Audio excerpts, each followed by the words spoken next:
Hi everybody, in this session I'll be discussing about how to read research articles, make a note of them as a part of your daily activity, and then finally write a good report based on the same. So let's get started. So writing research articles or first of all, reading research articles is more important.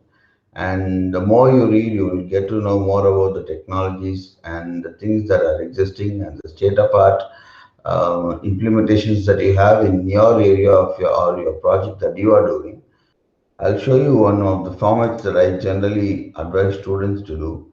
So, for example, if you're doing a research in data mining applications like image processing or text recognition or natural language processing. Basically, where you have some amount of data, and from the data you have some training data, testing data, and from there you create a machine learning model or whatever. So this act of literature survey is common for all projects. Okay, so I suggest students to have a format like this. So whereby you'll have the title of the article, journal, the methods that they have used in the article, data set, and results. So what do I mean by this article? For example, let me assume that I am doing a project in um, natural language processing. Okay, so I'll go for natural language processing, and it gives you something like this: write scholarly articles for natural language processing. So I go over there and I see I get a lot of articles in natural language processing. Then I can have many filters over here, like since 2019 or something like this. So when I give these filters, I get some articles that are recent. And of course, looking into the articles and evaluating the goodness of an article, I don't want to go into it right now, since UG students, it would be tough for you to judge. But I generally suggest you go for journal articles. Journal in the sense the article should be from a well-known journal, or it should be either in the form of transactions. Or I'll come to it later. So suppose you have some article like this. So if there exists something a PDF kind of thing like here, then it means that there is a source article available. So I can go to that. I can see that article, and also I can download the article, a survey of deep learning approaches for natural language processing. Right. So I've got this article, I can download it and I can keep it for my purpose whenever I want to read. I strongly suggest for a week you at least download and at least take a hard copy of 3 to 4 articles and get in the habit of reading. That is the most important part. We always think that okay, we have the soft copy and we can go on reading with the systems, but that's never going to happen. So I suggest you take a hard copy of that article, start reading it, and I tell you, the first time when you read, you will not be able to grasp all the details of the articles, or you need not be afraid of the math and the symbols and the notations that are given in any article. As a UG student, as you're going to do a project, you may, I suggest even if you download some 20 to 25 articles, you will be able to find only 5 or 10 articles relevant in your domain. And after finding out very relevant articles, I suggest you can take a hard copy of 2 or 3 articles and then you can start reading with that. So now I have found out one article in my domain. So for going for similar articles, I can go to this related articles and I'll get many more related articles like these. Okay, how good is an article? How can I know that? Articles that are cited by many. This shows the how many have cited that. So older articles will have many more citations. So that's one way of judging articles, how many have cited that, so that it shows the fact, impact factor, or the importance of that work. So now, once you take the article, I would suggest you maintain a table like this. So where you give the title, the description, the results, and the comments. And this one, I don't tell you to read the entire article, understand everything. No, this is a daily activity. So once you have downloaded an article, come here, enter a number, and suppose it's going to be 3, and okay. And what is my column like? Title, description, and so I go to the article.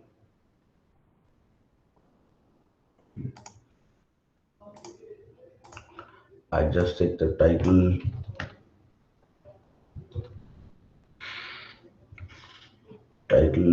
and I need to add a description over here. So I suggest you take a short idea. Don't just read this abstract once, the introduction one. These things generally you will be able to understand, and the conclusion ones. So by reading these 3 parts, you'll get an overview of what the article is about. So here they say that this article provides a quick review of the methods that are available, a description about this is about the description. And if they have more of method, since this is a review article, there will not be much about methods. So you can write some methods over this. Okay, this article analyzes so you can write here, analyze this. And so what are the results they have got? So since this is a survey article, there will be no results. But generally, you see here, we'll have the description of the article here, and then the results. Using this method, they have so much of accuracy, or this is the prediction efficiency they have got. So these results can be recorded over here. And finally, the comments, your own views about the article. You can say that this is a very recent article and still has scope important. The comments you can get it from more efficient comments. You can get it from their own conclusion. They would say that what is the scope of their article. So why have they written that article? This conclusion lies over here. So the goal of the study, or the scope of the article, and otherwise the pros and cons, the limitations of the article, how the work in this article can be extended. All these things can be put over in this comment section over here. So this is one way, a weekly activity, or not weekly, a daily activity, whereby you need to write at least 1 or 2 papers which you study. So in a week, you'll definitely get 10 articles, leave Saturday and Sunday, right? So if you fail to do any of these, you can cope with the Saturday, using Saturday and Sunday, and fill out those gaps. So this is one way. I hope the video is clear and you are able to get a view of what I put over here. So there's another format I follow. So you can use this, but this is not necessary. So if you are viewing something very specifically, then you can write about methods, data sets, results, and you can add some more columns, right? If you're very specifically mining about deep learning algorithms, then you can write algorithms, the deep learning architecture you can add over here, and you can write YOLO or VGG or AlexNet or whatever architecture they have used. If you are very specific, if your survey is going to be very specific, and then you can add appropriate columns. Hope you understand. So this is a very basic activity and a very essential activity in your project initial phase, during the initial phases of your project. So once you're done with this, so you see over here, I have put the number 3, I have put the title, and so I need to know where this article lies. So I'll go back to my web page, and here I am, survey of deep neural networks. And so here I get the different forms of citation. So these are American Psychological Association and Chicago, Harvard style. These are various styles of maintaining the bibliography. So I come over here, and this is my third paper, and this is my, so I think that's the right thing that we have taken. Yes. So Daniel W. Otto and Julian Medina, and right. So here, so we have got Otto Daniel. This is a calling name, right? So they put it in this order, and we have it over here. So the third paper reference is over here. The title, the format is the authors followed by the title, followed by the journal or magazine from where you took, right? Followed by the year. Generally, whenever it's a year, since I think this is in its early publication stage, this article has been accepted. Generally, you will have the volume, issue number, the pages from where to where in that volume the article is, and so on. We'll have many other details. So I'll show you an example. For example, this is 2019 article. So here you will be able to see that, okay, see issued December 24, 2019. For other articles also, which is older, you will be seeing that.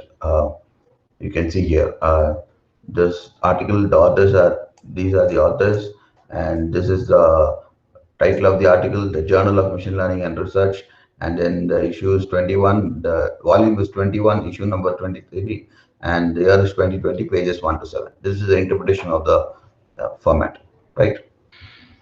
So you take this and put it over here, and that's all. This is about this document.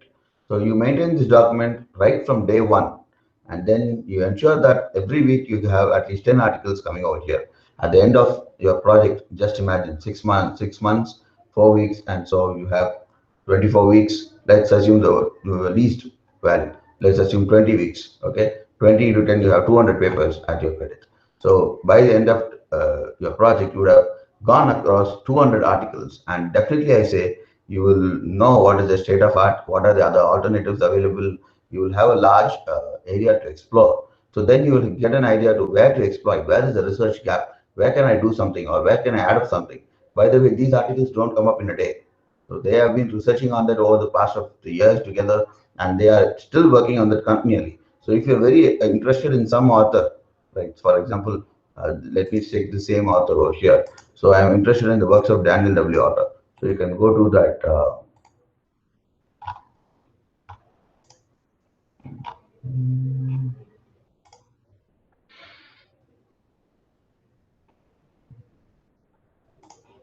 Okay.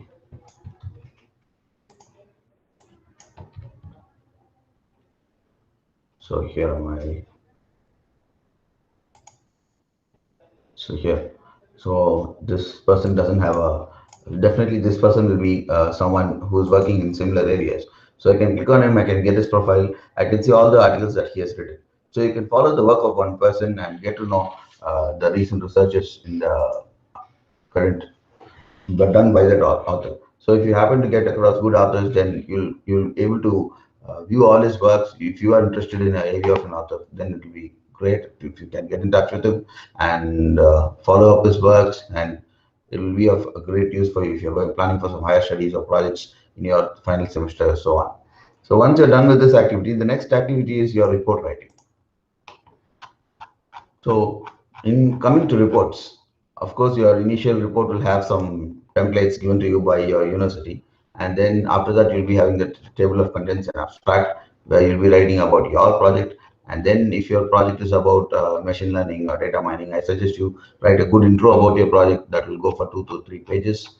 And then comes your literature survey. So this section presents an overview of some of the recent research activities um, for clinical knowledge data or whatever it is, right? So now here what do I do? So I'll write about the paper that I have read. So for example, now we read about Daniel Otter's literature survey in deep learning, right? So Otter et al., Otter and others with him, et al. Stands for others with him. Otter et al. 2011 have proposed a study for deep learning methods, and they have learned a lot of deep learning methods right from the year 2000 to 2020. So you can write a description about their work in your own words. Here I will not encourage you to copy or paste or even rewrite the same contents. You have to read this content over here, understand what they have done, and write it in your own words here. So this shows your understanding about the article. So the entire things that you have done over here, what is the methodology they have used, what is the results they have got, and what is your comments, you'll be writing it over here. So this is how literature survey is written. So using Microsoft Word, you can even more efficiently manage your references and citations. So I'll show you how to go about with that. So coming over here. So this is the same article that I showed you there, this Jiwin Yu et al. Article. So what I've done is I'll go to my in my Microsoft Word. I have a section called references, and there I can have an option of insert citation, and I have also an option of manage resources. So this resources will show me all the articles that I've used for writing my report. Okay, so here I have Zerwin Yu, and I'll tell you how to come up with this, right?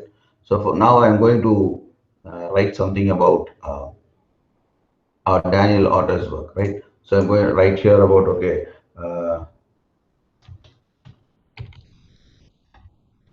Otter has done a study on deep learning methods for NLP, just for an example. So I want to insert the citation over here, right? So what am I supposed to do? I'm going to go here, insert a citation. I'm going to insert a new citation. It's a journal article, right? So where I'm going to take the citations values from more. Okay, not take it out here. So you can go to the web, and here is it, and then I can go over here, and so who are the authors? Author WR. So these people are the authors here. I can just copy the authors.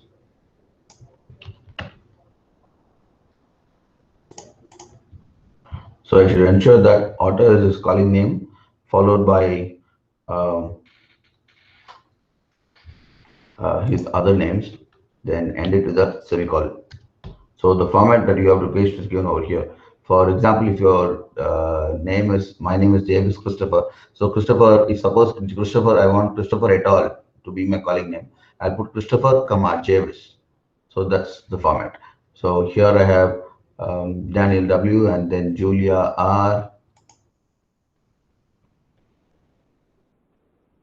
So Julia, R and Medina is the only name here, and I need not put and over here. K got it up, right? So I have this done here. Then my article title is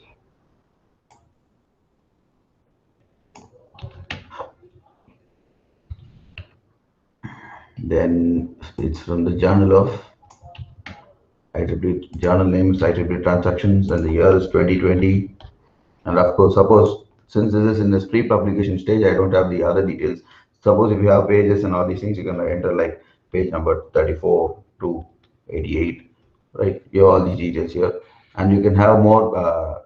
If you have this, you'll have all the details. These are mandatory fields, and of course, you have other details like volume, issue, and all. Volume 3, issue 20, or volume 20, issue 2, because some journals have volumes as every year they will be having as a volume, and every year they'll have 4 issues or 2 issues, depends on the journal. So once you give it, you are done, and you see here the article is added over here. Author, Julian, all the authors in the year 2020, they have done this work. I have inserted the citation over here, right? Now, but it does not appear in the bibliography, so I can update citations here. So this is come over here. So this format is called the APA format, whereby I have the names of the authors. So when I search the article, when I read this article, so you see here consists of knowledge and symbols, and I have a citation over here, U and so on. So when I see this U, I'll go and search in the alphabetical order. So U is over here, so U is over here. So even if you have 100 citations here, all will be in your alphabetical order. And based on the name, first name of the calling author or the corresponding first author, calling name of the first author, you will come and search over here.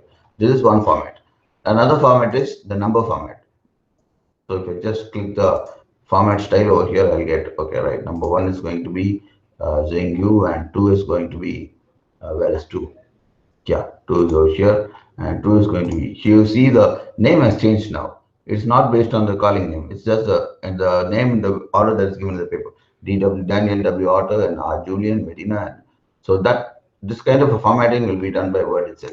So when you're going to use this references section in Word, it will take care of the formatting of the site bibliography and the citation, and also it will take out the style of the citation, whether it is IEEE or whatever format you want to use.